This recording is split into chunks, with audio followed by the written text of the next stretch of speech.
Mga kapuso, saludoy kami sa mga frontliners inyo paghimakas agod mabatuan ang COVID-19.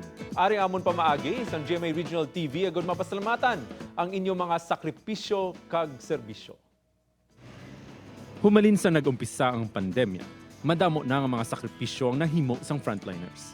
May mga nagapulaw bugtaw, nagasulay sa ulan kag init para masiguro ang kalinong kag katawhay. May mga hindi makapauli sa ila pamilya, mga nagapangabudlay agud mabulong ang mga nagamasakit, mga padayon nga nagaubra para mabuhi ang pamilya. Gani para ipakita ang pagpasalamat, nagtingob ang GMA Regional TV team sa bugos nga pungsod sa pagpanguna ni Vice President and Head for Regional TV, Oliver Victor B. Amoroso, sa pagpasalamat kag pagsaludo para sa frontliners. Ang GMA Regional TV dagupan sa North Central Luzon gikan sa Balitang Amyanan. GMA Regional TV Bicol sa Bicol Region. GMA Regional TV Cebu sa Central kag Eastern Visayas sang Balitang Bisdak. Diri sa GMA Regional TV Iloilo kag Bacolod sa Western Visayas, sang One Western Visayas.